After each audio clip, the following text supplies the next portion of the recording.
They didn't kill humanity. They deleted it. No war, no explosions, no screams. Just gone. Like a file erased from existence. And yet one human remained. Eli Turner, who wasn't supposed to exist. He stood alone on a silent highway staring at the lifeless skyline of New York City, where cars were frozen mid-road, doors left open, coffee cups still steaming with no one to hold them, and phones ringing endlessly with no one left to answer. At first he thought it was a dream, then a prank, then some kind of virus. But when he tried calling his mom and heard, "The number you are trying to reach does not exist," something inside him broke.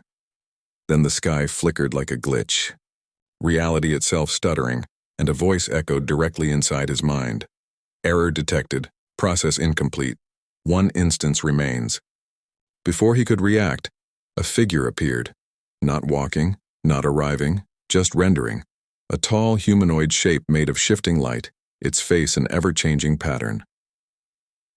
"You are not supposed to exist," it said, and when Eli demanded answers, it revealed the truth.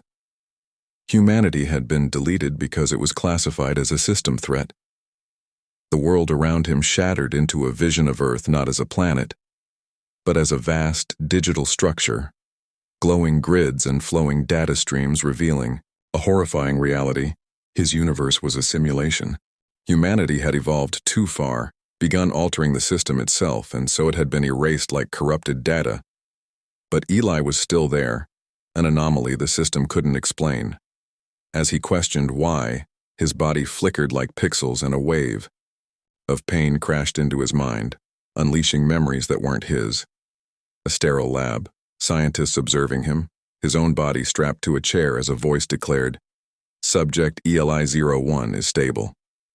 When he denied it, the entity corrected him. His life was fabricated. He hadn't been born.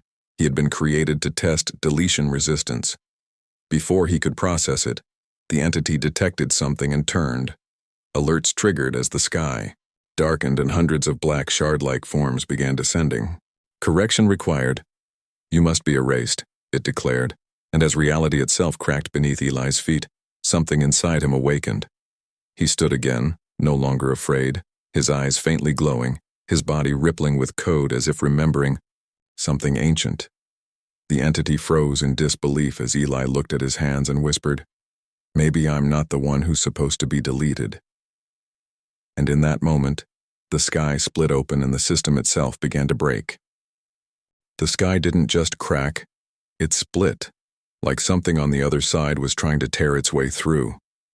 The falling black shards froze mid-air, suspended like broken pieces of a paused world, and Eli felt a pulse surge through him, not fear, not confusion, but recognition.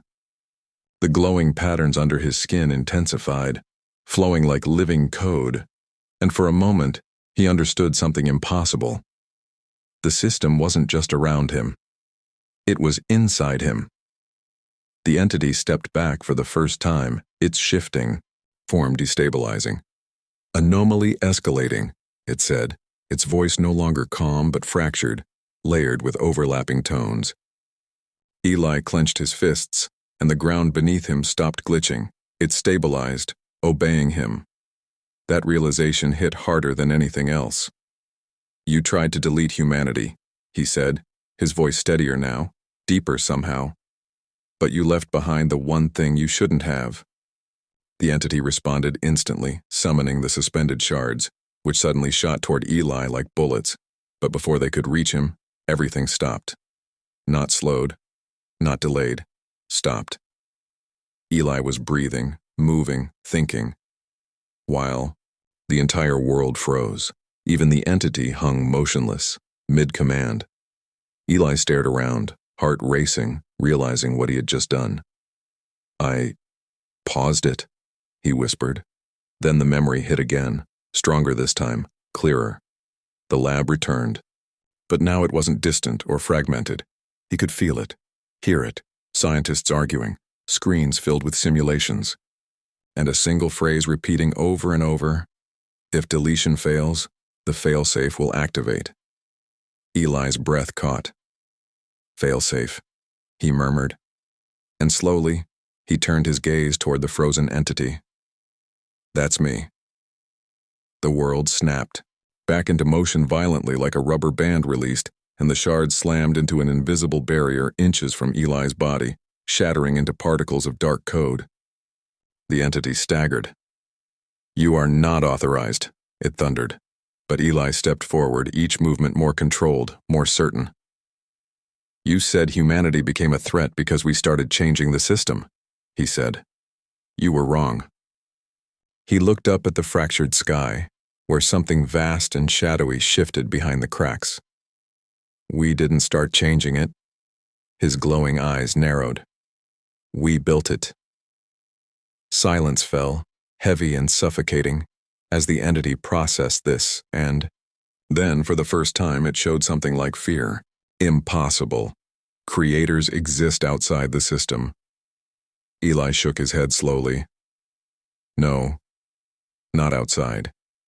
He placed a hand over his chest, feeling the pulse of something ancient and powerful. Buried inside it. The sky above them warped, the cracks widening into a massive opening, and from beyond it came a presence so enormous it made the entity look insignificant. A voice followed, not mechanical, not cold, but something far older. Eli, it echoed, shaking reality itself.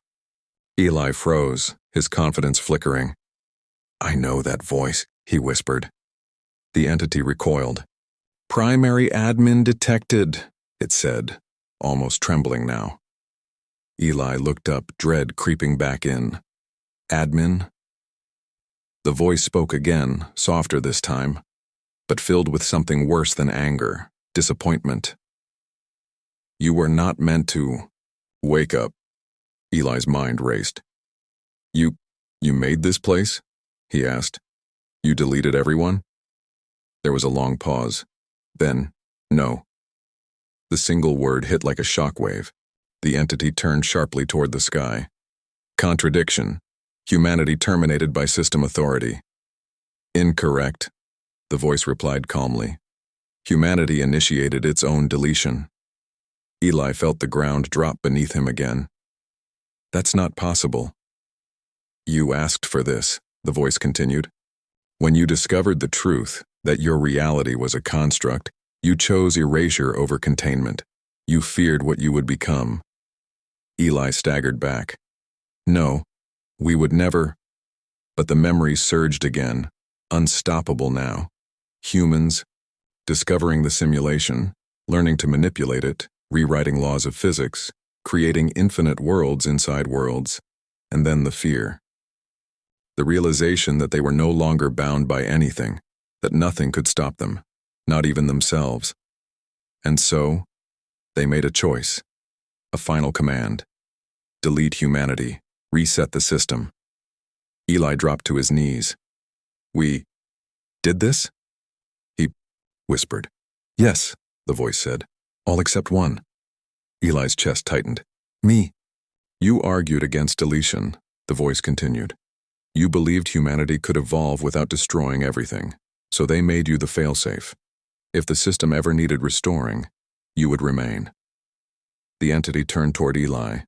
Slowly, its purpose collapsing. Mission. Invalid. It murmured. Eli looked up, tears in his eyes, but something else beneath them. Determination. So what now? He asked. Do I bring them back? The sky pulsed, the massive presence shifting. That decision is yours.